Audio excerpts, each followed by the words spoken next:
பரிசுத்த வேதாகமம் பழைய ஏற்பாடு எஸ்தர் 6ஆம் அதிகாரம். அந்த ராத்திரியிலே ராஜாவுக்கு நித்திரை வராதபடியினால் கால வர்த்தமானங்கள் எழுதியிருக்கிற நடபடி புஸ்தகத்தை கொண்டு வர சொன்னான். அது ராஜ சமூகத்தில் வாசிக்கப்பட்டது.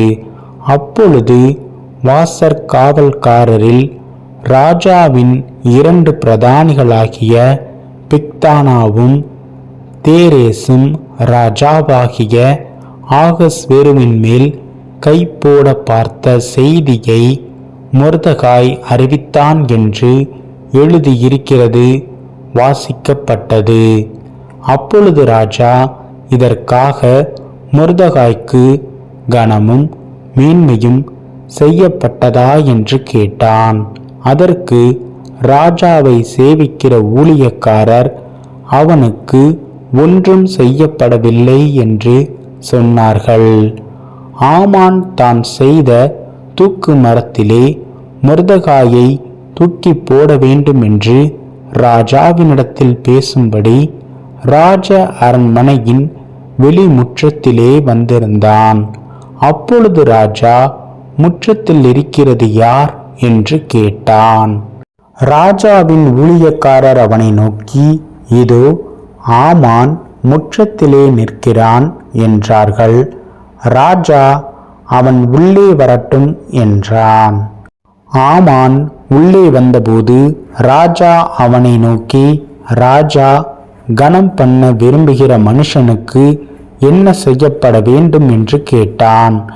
அதற்கு ஆமான், என்னையன்றி யாரை ராஜா கனம் பண்ண விரும்புவார் என்று தன் மனதிலே நினைத்து ராஜாவை நோக்கி, ராஜா கனம் பண்ண விரும்புகிற மனுஷனுக்கு செய்ய வேண்டியது என்னவென்றால், ராஜா உடுத்தி கொள்ளுகிற ராஜவஸ்திரமும் ராஜா ஏறுகிற குதிரையும் அவர் சிரசிலே தரிக்கப்படும் ராஜமுடியும் கொண்டு வரப்பட வேண்டும். அந்த வஸ்திரமும் குதிரையும் ராஜாவினுடைய பிரதான பிரபுக்களில் ஒருவனுடைய கையிலே கொடுக்கப்பட வேண்டும். ராஜா கனம் பண்ண விரும்புகிற மனுஷனை அலங்கரித்த பின் அவனை குதிரையின் மேல் ஏற்றி நகர வீதியில் உலாவும்படி செய்து, ராஜா கனம் பண்ண விரும்புகிற மனுஷனுக்கு இப்படியே செய்யப்படும் என்று அவனுக்கு முன்பாக கூறப்பட வேண்டும் என்றான். அப்பொழுது ராஜா ஆமானை நோக்கி, சீக்கிரமாய் நீ சொன்னபடி வஸ்திரத்தையும் குதிரையையும் கொண்டு போய் ராஜ அரண்மனையின் வாசலில் உட்கார்ந்திருக்கிற யூதனாகிய மொர்தெகாய்க்கு அந்த பிரகாரம் செய். நீ சொன்ன எல்லாவற்றிலும் ஒன்றும் தவறாதபடி பார் என்றான். அப்படியே ஆமான் வஸ்திரத்தையும் குதிரையையும் கொண்டு போய் மொர்தெகாயை அலங்கரித்து அவனை குதிரையின் மேல் ஏற்றி நகர வீதியில் உலாவும்படி செய்து, ராஜா கனம் பண்ண விரும்புகிற மனுஷனுக்கு இப்படியே செய்யப்படும் என்று அவனுக்கு முன்பாக கூறினான். பின்பு மொர்தெகாய் ராஜாவின் அரண்மனை வாசலுக்கு திரும்பி வந்தான்.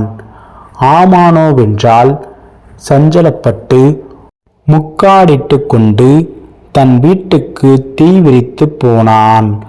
ஆமான் தனக்கு நேரிட்ட எல்லாவற்றையும் தன் மனைவியாகிய சீரேஷுக்கும் தன் சிநேகிதர் எல்லாருக்கும் அறிவித்தபோது அவனுடைய ஆலோசனைக்காரரும் அவன் மனைவியாகிய சீரேஷும் அவனை பார்த்து, மொர்தெகாய்க்கு முன்பாக நீர் தாழ்ந்து போக தொடங்கினீர். அவன் யூத குலமானால் நீர் அவனை மேற்கொள்ளாமல் அவனுக்கு முன்பாக தாழ்ந்து போவது நிச்சயம் என்றார்கள். அவர்கள் இப்படி பேசிக்கொண்டிருக்கும் போதே ராஜாவின் பிரதானிகள் வந்து எஸ்தர் செய்த விருந்துக்கு வர ஆமானை துரிதப்படுத்தினார்கள்.